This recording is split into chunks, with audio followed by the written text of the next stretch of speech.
నమస్తే everyone, welcome to RK education.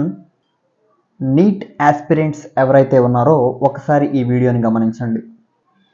మీలో చాలామంది డాక్టర్ అవ్వాలనేటటువంటి ఆశయంతో నీట్ లాంగ్ టర్మ్స్ చేసి చాలా కష్టపడతారు. అయినప్పటికీ కూడా మీకు డాక్టర్ సీట్ అంటే in the sense medical seat రాదు.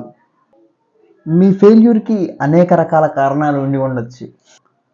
మీరు మెడిసిన్ కాకుండా ఇంకా వేరే ఏదైనా కోర్స్ లేకపోతే ఏదైనా వేరేది చదవడానికి డిసైడ్ అవుతారు.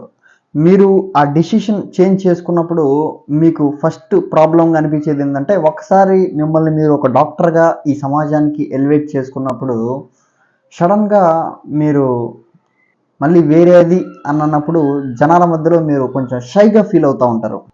సో వారందరికీ కూడా నేను ఒకటే చెప్తున్నా. సో ఓకే, మీరు కష్టపడ్డారు, లాంగ్ టర్మ్స్ చేశారు, మీరు డాక్టర్ అవ్వాలనుకున్నారు, బట్ అది వర్కౌట్ అవ్వలేదు. ఒక స్టెప్ ముందుకు వేయండి, పర్లేదు. అంటే ఓకే, ఈ సమాజం గురించి ఆలోచించొద్దు. ఎందుకంటే ఆ సమాజంలో ఎవరు కూడా నువ్వు లాంగ్ టర్మ్ చేయడానికి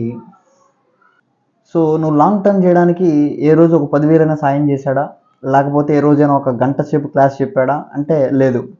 నువ్వు సమాధానం చెప్పాల్సింది నీ యొక్క తల్లిదండ్రులకే. ఎందుకంటే ఈ యొక్క జర్నీలో నీతో కలిసి ఉంది మీ తల్లిదండ్రులు. కాబట్టి వారికి సమాధానం చెప్పండి. You take a decision. So అంతే తప్పించి ఈ సమాజం గురించి ఆలోచించి వాడేమనుకుంటాడో, ఇప్పుడు వీడేమనుకుంటాడో అని చెప్పేసి మీ యొక్క నిర్ణయాన్ని తీసుకోకుండా ఉండొద్దు. If you feel uncomfortable, if you feel boring, ఇంక నువ్వు ఆ ప్రొఫెషన్లో ఉండొద్దు. సో ఎందుకంటే మన ప్యాషన్ ఎప్పుడు కూడా మనకి బోర్ కొట్టించదు. బోర్ కొట్టిందంటే అది మన ప్యాషన్ కాదు. సో ఫైనల్గా ఏం చెప్పదలుచుకున్నానంటే, ఈ సమాజం గురించి ఆలోచించొద్దు. You take the decision. Doctor కాకపోతే కలెక్టర్ అవుతావు, కలెక్టర్ కాకపోతే ఒక పొలిటీషియన్ అవుతావు, లేకపోతే వాట్ ఎవర్ ఇట్ ఈస్, ఏదో ఒకటి అవుద్దు. సో అంతేగాని అన్కంఫర్ట్గా ఫీల్ అవుతాను అందులో ఉండాల్సినటువంటి అవసరం లేదు. సో వీడియో నచ్చినట్లయితే లైక్ చేయండి.